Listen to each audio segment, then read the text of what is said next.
And a lot of people have said to me, so how are you with quantum mechanics? Man, that is not my job. People dedicate their lives to That's very sad.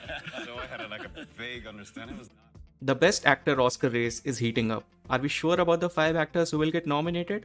I'm actually very confident about 4 of these 5 predictions. The 5th spot could be up for grabs between a few actors, some big names as well.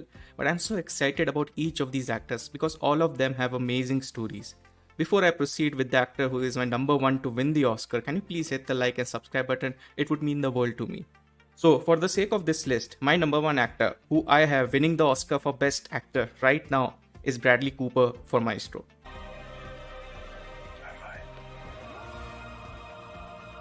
Sama doesn't sing in you, then nothing sings in you.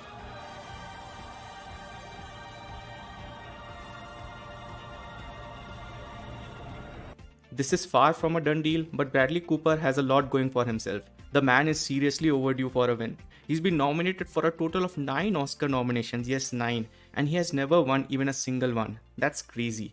6 years in the making, in Maestro, Bradley Cooper plays the role of Leonard Bernstein, one of the greatest conductors of all time, who has received numerous honors including Emmy, Tony and Grammy Awards and even one Oscar nomination as well. What gives Bradley Cooper the edge is the fact that he has also directed the movie, and Maestro will probably get its only major win in this category, Best Actor. I feel that this is the category that will reward Bradley Cooper, someone who has been around but who has never won anything yet. And I have heard nothing but universal praise for Bradley Cooper's performance, many saying it's the year's best. Right now, I think he has the edge over my number 2 and 3, but it is still a close and very exciting race. My number 2 is Cillian Murphy. It's too soon to determine what the results of the bombing are. But I'll bet the Japanese didn't like it. For the longest time, he was my number 1. So what changed? Nothing really except the fact that Maestro came out and Bradley Cooper has a lot of buzz about his performance. Also right now, Oppenheimer is set to win Best Picture and Best Director and possibly Best Screenplay as well. Is it going to win Best Actor too? I think that this maybe is the category where Oppenheimer shares some love, and that's the reason I have Cillian at number 2. Cillian was absolutely spellbinding as J. Robert Oppenheimer. This was really his first big lead role in a movie and he nailed it to perfection. The nuance in his performance can only be noticed after repeated viewings, and if you ask me the number of times I have watched Oppenheimer, the number is so high that it is embarrassing. I'm obsessed with Oppenheimer. It might be the best movie of the decade and that is insane. But despite all this, I do feel that he will not win the Oscar even though he's my number 2. I actually think my number 3 might have a better shot to win the Oscar even more than Cillian Murphy. My number 3 is Paul Giamatti. Sir, I don't understand. That's glaringly apparent. I can't fail this class. Oh, don't sell yourself short, Mr. Coates. I truly believe that you can. This is not the first collaboration between Paul Giamatti and director Alexander Payne. 20 years ago, when Paul Giamatti made Sideways with Alexander Payne, this was Paul Giamatti at the start of his career, driving home late nights, and even after 20 years, people don't realize how amazing of an actor Paul Giamatti is. In The Holdovers, Giamatti plays Paul Arnhem, a professor widely disliked by his students who is forced to spend Christmas break with a handful of students. Make no mistake, if there is any dark horse to win the Oscar, it's Paul Giamatti. I think the top 3, Bradley Cooper, Cillian Murphy and Paul Giamatti, will fight it out for the win.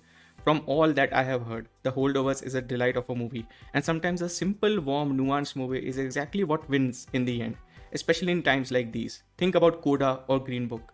The Holdovers will be the dark horse in many categories, and the best actor is no different. Paul Giamatti will land his first lead actor nomination, and deservingly so.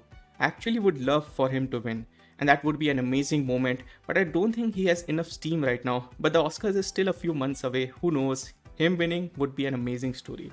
This brings me to my number 4 and 5. I don't think these are shoe-ins for the nomination, but I am feeling more and more confident about my number 4. My number 4 is Colman Domingo for Rustin. So an epic demonstration in our nation's capital, organized in 8 weeks. Do this, Dr. King. Own your power. If you don't know who Colman Domingo is, well, you will sure know his name by the time this Oscar season ends. He might not just get 1, but 2 Oscar nominations this season. Not only is he going to get a Best Actor nomination for Rustin, but he's a likely Best Supporting Actor in The Color Purple as well. In Rustin, Domingo portrays a real-life civil rights activist, Bayard Rustin, who organized the iconic March on Washington in 1963. Rustin is why movies are made, to tell important stories for the people who history forgot. Rustin fought for many causes, including racial equality and workers' rights. Later in life, he also advocated for gay rights. Colman Domingo, being a veteran in this industry, was perfect to play this character. The reason I think Domingo gets in is because this is frankly the only category where Rustin will get nominated. And from what I have heard and seen, Colman Domingo absolutely kills it in the role. It almost feels like Rustin was made to get Colman Domingo an Oscar nomination. Domingo rarely gets leading roles. He has been a character actor for decades, and he seizes this opportunity in every scene he is in. The man is 53 years old, and this would be a well-deserved nomination. He has been gaining a lot of steam, doing interviews, and I'm usually not a person who wants to see diversity in all the nominations all the time. I feel that the top 5 actors, irrespective of their race, should get nominated, and I think Colman Domingo gets in based on the merit of his performance. This brings me to my number 5. I think this one is up for grabs between 2 or even 3 actors, but just for this video, my number 5 is Leonardo DiCaprio for Killers of the Flower Moon. Here. I don't know. Hey, but your money flows freely here now. Well, I do love that money, sir. Don't call me sir. You call me uncle, or you call me king, like you used to. Remember? Call you king? Yeah. King. DiCaprio plays the nephew of King Hale, played by Robert De Niro, facing conflicting loyalties to his wife, played by Lily Gladstone, a member of the Osage tribe. Let me just say, I have been hearing from a lot of people that this is not Leonardo DiCaprio's best performance, and that he has done better work in other movies. And I'm still confused by that argument. Does he or does he not give the top 5 performances of 2023? And in my opinion, he absolutely does. His performance is not flashy, he's often played around and manipulated in the movie, but I have watched Killers of the Flower Moon twice now, and I think he in many ways outdid himself. He did not try to steal every scene he is in. He lets other characters shine, and that is not a bad thing. That is what was required from the character. His character's motivation and dual nature of his love for his wife and his greedy natural self was the heart and soul of the movie. DiCaprio is far from charming or charismatic in this movie, and nor should he be. I think DiCaprio gets in because he deserves to. Yes, he has been losing some steam, and this is not to say that my honorable mentions don't deserve it, but in my opinion, DiCaprio does secure the number 5 spot. So my predictions for the best actor nominations are Bradley Cooper, Cillian Murphy, Paul Giamatti, Colman Domingo, and Leonardo DiCaprio. I have a very close number 6, who is also my first honorable mention. My number 6 is Jeffrey Wright for American Fiction. Yeah. Wait a minute, why are these books here? I'm not sure. I would imagine that this author, Ellison, is black. That's me, Ellison. Yeah. He is me, and he and I are black. Oh, bingo.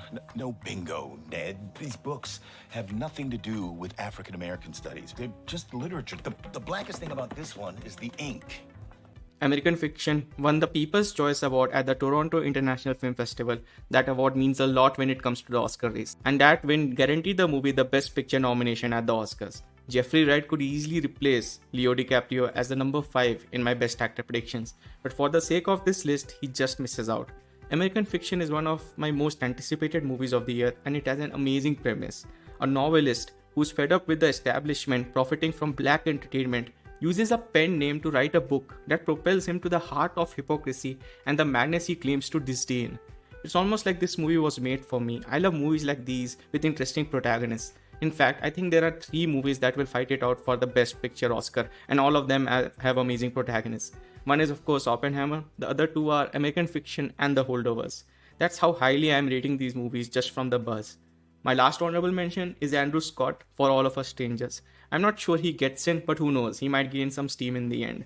I'm quite happy with just the 2 honorable mentions, as I don't think anyone apart from the 7 men I have listed have a shot to get nominated. It's just 5 slots after all. I will be making more Oscar prediction videos as we draw close to the Oscars. In case you missed my Best Picture video, feel free to check it out. I'm very proud of that video as I feel it still holds up and have 9 correct predictions there. The only one that might miss out is my number 10 spot, which is Spider-Man Across the Spider-Verse, which totally deserves to get in, but it just won't.